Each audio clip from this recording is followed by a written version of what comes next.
இன்றைக்கி நம்ம ஒரு சுவையான காலிஃப்ளவர் 65 தான் பார்க்க போகிறோம். இது எப்படி ரொம்ப ஈஸியாக டேஸ்ட்டாக கடையில் கிடைக்கிற மாதிரி செய்யலான்றதை பார்க்கலாம். அதுக்கு ரொம்ப சிம்பிளான இன்க்ரீடியன்ட்ஸ் ஆட் பண்ணாலே போதும். நான் சொல்கிற மெத்தட்லேயே ட்ரை பண்ணி பாருங்கள். அதுக்கு முன்னாடி நீங்கள் நம்ம சேனலை ஃபஸ்ட் டைம் பார்க்குறீங்கன்னா சேனலை மறக்காமல் சப்ஸ்கிரைப் பண்ணிக்கோங்க. பக்கத்தில் இருக்க பெல் ஐக்கானை ப்ரெஸ் பண்ணி ஆல் என்ற ஆப்ஷனை கிளிக் பண்ணிக்கோங்க. அப்போ தான் நம்ம போடக்கூடிய எல்லா வீடியோஸும் உடனுக்குடனே நோட்டிஃபிகேஷனாக வரும். வாங்க இப்போ ரெசிபிக்குள்ளே போகலாம். இப்போது நான் காலிஃப்ளவரை நல்லா க்ளீன் பண்ணி இந்த மாதிரி குட்டி குட்டி பீசஸாக கட் பண்ணி வச்சுருக்கேன். இந்த மாதிரி குட்டி குட்டி பீஸஸாக கட் பண்ணிவிட்டு இதை நம்ம இப்போ சுடு தண்ணியில் போட போகிறோம். இது எல்லாத்தையும் சுடு தண்ணியில் போட்டு ஒரே ஒரு வேக்காடு மட்டும் வேக வச்சு எடுத்துக்கலாம். இப்போ நான் சுடு தண்ணி வச்சுருக்கேன். அதில் கொஞ்சம் மஞ்சத்தூளும் 1/4 டேபிள் ஸ்பூன் உப்பும் சேர்த்துக்கிறேன்.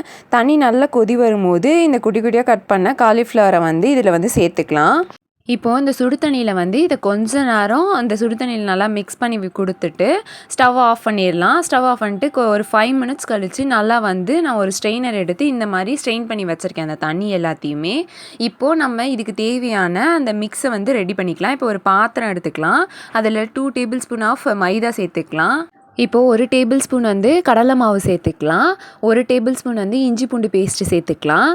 நான் வீட்லேயே அரைச்ச ரெட் சில்லி பவுடரை 1/2 டேபிள் ஸ்பூன் சேர்த்துக்கிறேன். இது கரெக்டாக இருக்கும் இந்த மிக்ஸுக்கு. 1/2 table spoon pepper powder, 1/4 table spoon மஞ்சத்தூள் சேர்த்துக்கிறேன். 1/4 டேபிள் ஸ்பூன் உப்பு சேர்த்துக்கலாம். 2 டேபிள் ஸ்பூன் ஆயில் சேர்த்துக்கோங்க. அப்போ தான் அந்த மசாலா எதுவுமே காலிஃப்ளவர்லேருந்து உதிராமல் இருக்கும். இப்போ கைகளை வச்சு நல்லா பிசைஞ்சு எடுத்துக்கலாம். இப்போ இந்த டைமில் உங்களுக்கு கொஞ்சம் தண்ணி வேணும்னா தண்ணி தெளித்து அதை நல்லா மிக்ஸ் பண்ணிக்கலாம்.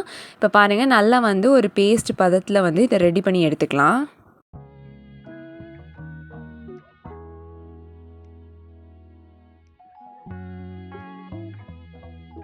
இப்போது இந்த மசாலா எல்லாமே நல்லா பேஸ்ட் பதத்துக்கு மிக்ஸ் பண்ணிவிட்டு இப்போ நம்ம ஆல்ரெடி ஸ்ட்ரெயின் பண்ணி வச்சுருக்க காலிஃப்ளவரை இதில் ஆட் பண்ணிவிட்டு நல்லா இதில் கோட் பண்ணுற அளவுக்கு நல்லா இந்த மசாலாவை பிசைஞ்சு எடுத்துக்கலாம்.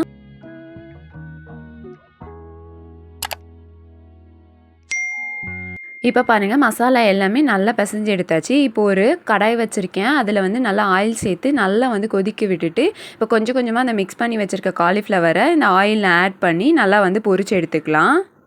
ஆயில் ரொம்ப ஹீட்டாகவும் இருக்கக்கூடாது, ரொம்ப ஃப்ளேம் கம்மியாகவும் இருக்கக்கூடாது. ஒரு மீடியமான ஃப்ளேமில் வச்சு பொரிச்சு எடுத்துக்கோங்க. அதே மாதிரி காலிஃப்ளவரை சேர்த்த உடனே மிக்ஸ் பண்ணிங்கன்னா அந்த மசாலா எல்லாமே உதிர்ந்து போயிடும்.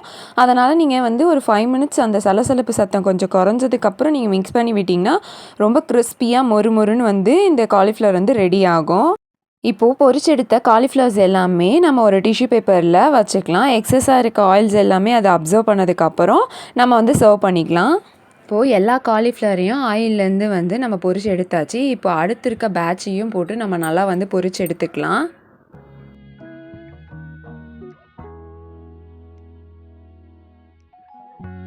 அவ்வளோதான். இப்போ நம்ம காலிஃப்ளவர் 65 ஒரு சூப்பராக ரெடி பண்ணியாச்சு. எவ்வளோ மொறுன்னு மசாலா எதுவும் உதிராமல் எவ்வளோ சூப்பராக ரெடி ஆகிருக்கு பாருங்கள். இது சூப்பரான காம்பினேஷனாக இருக்கும். வெரைட்டி ரைஸ்க்கு எல்லாத்துக்கும், தயிர் சாதம், லெமன் சாதம், புளி சாதம் எல்லாத்தோடையும் செம்ம ஆப்டான காம்பினேஷனாக இருக்கும்.